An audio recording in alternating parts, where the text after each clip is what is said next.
के शुरुआत से ही एक विचार ने इंसानों के जीवन को बदलाव किया और विचार ही था जो आग का आविष्कार किया, पहिए का आविष्कार किया और विचार से ही हमारा जीवन इतना आगे बढ़ा और आज हम आर्टिफिशियल के युग में आ गए हैं।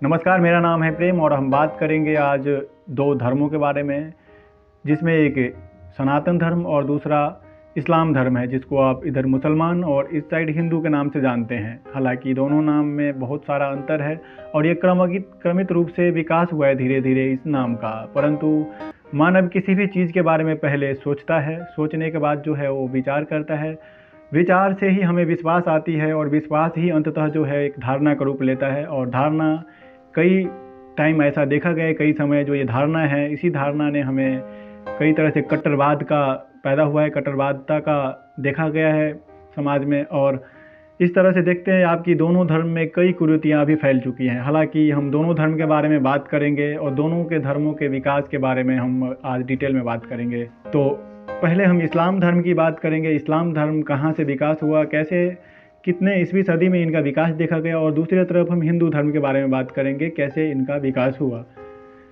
मैं पहले आप लोगों को एक डिस्क्लेमर दे दूं, इस वीडियो का उद्देश्य किसी को भी ठोस पहुंचाना नहीं है, किसी भी संप्रदाय या धर्म को। ये वीडियो का उद्देश्य मात्र इतना ही है कि आप दोनों धर्म के बारे में जानें, क्या सही और क्या गलत है वो आपके ऊपर है, आप ही डिसीजन लेंगे। आप किसी भी धर्म या पंथ को मानते हैं तो उनको आप खुले मन से मानें। भारत का संविधान के आर्टिकल 25, 26 और 27 ये आर्टिकल आपके लिए है। आप किसी भी धर्म को खुले मन से, अपने वचन से, सबसे माने, आपको इसमें कोई भी आपका अधिकार नहीं छीन सकता है। हालांकि हम यहाँ पे धर्म पे बात कर रहे हैं तो चलते हैं हम धर्म के तरफ। एक तरफ हम इस्लाम में देखते हैं, ऐसा मान्यता है कि पैगंबर मोहम्मद के द्वारा 7वीं शताब्दी में इस धर्म का अरब क्षेत्र में विकास हुआ और धीरे धीरे यह धर्म आगे भी बढ़ा। और देखते हैं कि आज भी इस धर्म में शिया सुन्नी का विवाद चल रहा है, परंतु 7वीं सदी के विकास ने इस धर्म को भारत की तरफ भी प्रेरित किया। और जानते हैं आप कि भारत में भी यह धर्म में कई एक अच्छे खासे संख्या में आप कह सकते हैं कि इस धर्म का बहुसंख्यक है। हालांकि ये दो धर्म जो है भारत में बहुसंख्यक है, बाकी कई धर्म हैं जो अल्पसंख्यक के रूप में है, जिसमें जैन, बौद्ध, ये सब धर्म जो है भारत में अभी है। और भारत में ऐसा माना जाता है अभी भी कि 75% जो है मुसलमान वो किसी न किसी रूप में हिंदू है या उनके पूर्वज हिंदू रहे होंगे।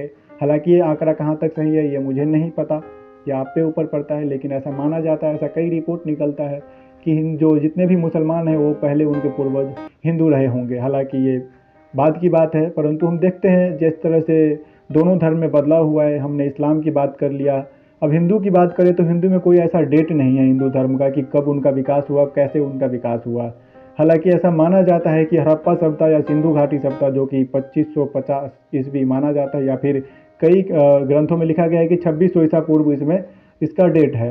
अब 2600 ईसा पूर्व अभी हाल में देखें तो इसके हिसाब से 5000 साल हो गया, लगभग 5000 साल से ज़्यादा ही इतना माना जाता है। वहाँ पे साक्ष्य पाया गया है, लेकिन इतिहासकार के बीच में इसमें भी मतभेद है कि वो हिंदू धर्म रहा था या फिर कोई और। लेकिन वहाँ पे मातृ देवी की पूजा, ऐसा साक्ष्य मिला है कि वहाँ पे मातृ देवी की पूजा संभवतः हो सकती थी या हुई थी, पर इसमें कोई ऐसा प्रूफ नहीं है कि हिंदू धर्म का विकास वहीं से हुआ था या उससे पहले से, क्योंकि हिंदू धर्म में अभी तक विवाद है कि उसका डेट नहीं है कोई। हालांकि ग्रंथ जो है हमारे पास, रामायण, महाभारत, जितने भी ग्रंथ है, या फिर गीता को एक मोटिवेशन के रूप में जाना जाता है। गीता कोई धर्म से रिलेटेड नहीं है। हालांकि उसमें एक कृष्ण, जो कि हम कृष्ण भगवान मानते हैं, उनका और अर्जुन का जो वार्तालाप है, जो उन्होंने उसमें उनको बताया था कि इंसान का क्या कर्म है, तो इसमें कोई धर्म में नहीं है, सभी मानते हैं गीता सबके लिए अच्छा है। गीता में मोटिवेशन है एक तरह से कि इंसान का क्या कर्म होना चाहिए, कौन से कर्म के आधार पे कौन सा फल आपको भुगतना पड़ेगा।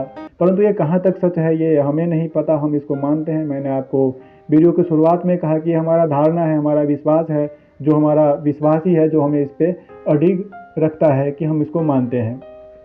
ये तो हो गया आपका हिंदू धर्म।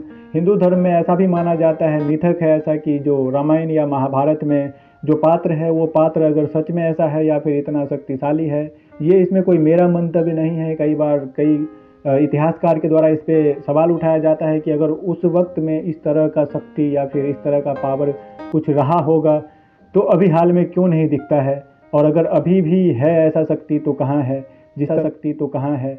जिस तरह से उनमें ऐसा मतलब शक्ति का दिखाया गया है, आप सब ने देखा होगा अगर आप हिंदू से ताल्लुक़ रखते हैं तो, या सनातन धर्म जिसको आप मानते हैं। हालांकि अगर दोनों नाम में देखें तो नाम एक तरह से अभी हम दोनों ही नाम का एक समकक्ष यूज करते हैं, पर्यायवाची के रूप में इसका उपयोग करते हैं। परंतु हिंदू जो बाद में ऐसा माना जाता है कि अरबवासी जब भारत की तरफ आए, भारत के उत्तर पश्चिम क्षेत्र से, तो वहाँ पे जो निवास कर रहे थे लोग उनको हिंदू कहा गया, और हिंदू जो रहते थे उसी के नाम से यहाँ का नाम हिंदुस्तान पड़ा। हालांकि ये इतिहासकार ऐसे लिखे हैं और हम सब पढ़ते हैं तो जानते हैं कि उसमें हिंदुस्तान किस तरह से इसमें नाम पड़ा। आजकल हिंदू का मतलब धर्म हो गया एक, लेकिन हिंदू कोई धर्म नहीं है। हिंदू एक क्षेत्र है, हिंदू एक राज्य है जिसके नाम पे इस धर्म का नाम पड़ा है। हमारा मूल धर्म जो है सनातन धर्म है, और इधर इस्लाम धर्म है जो जिसको कि मुस्लिम मानते हैं।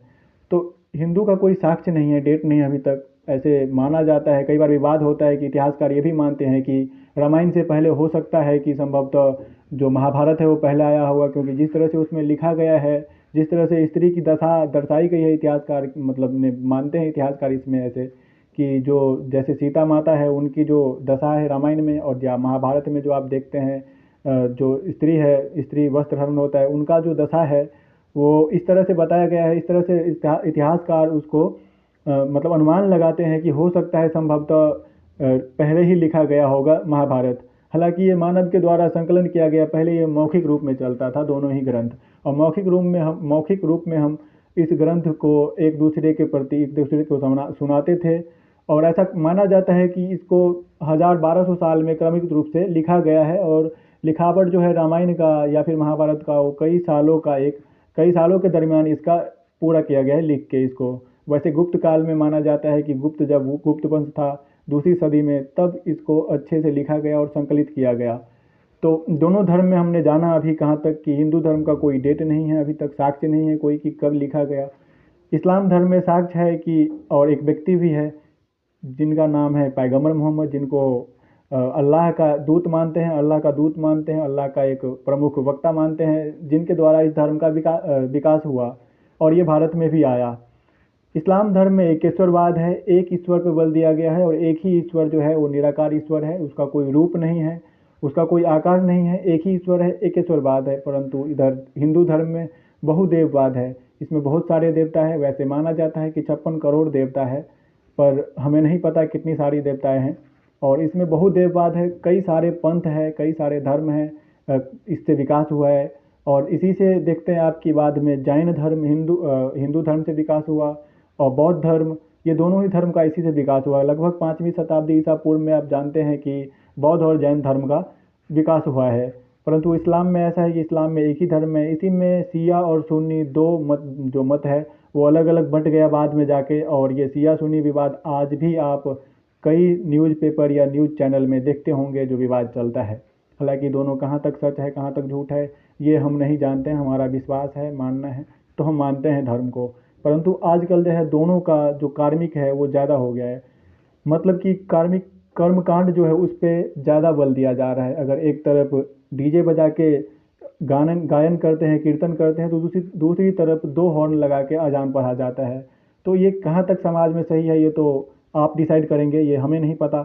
लेकिन दोनों का जो आंतरिक पक्ष है वो हम सब जानते हैं, दोनों ही बहुत अच्छा है। इस्लाम में भाईचारेवाद को लेके बहुत अच्छा बात कहा गया है, उनका कुरान है, शरीयत कानून है, जिसमें भाईचारे को लेके बहुत अच्छा है। उसमें जो नीति है, रूल नियम है, उनके कानून है धर्म का शरीयत में, वो अच्छा माना जाता है। लेकिन बाद में धीरे धीरे ऐसा बदलाव हुआ कि इसमें जिहाद का नारा दिया गया, और जिहाद का पहले मतलब कुछ अलग था, बाद में बहुत अलग हो गया। जिहाद था कि अपने आप को बचाना, उसके लिए इसमें ये जिहाद का नारा दिया गया। लेकिन आजकल जिहाद के नाम पे कुछ और ही देखा जाता है हमें। इधर हिंदू में भी कुछ कम नहीं है, हिंदू में भी आप जानते हैं कि हिंदू में कैसे थोड़े से बातों के लिए कैसे मारपीट होने लगता है।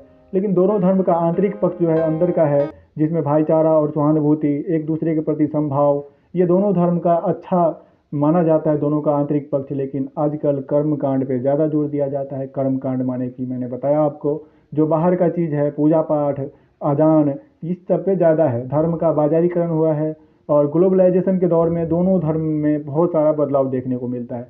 हालांकि दोनों धर्म के बारे में आप क्या सोचते हैं ये विचार आप ज़रूर कमेंट करके बताइए। और आज के लिए बस इतना ही, मिलते हैं दूसरे वीडियो में, तब तक के लिए जय हिंद, जय भारत।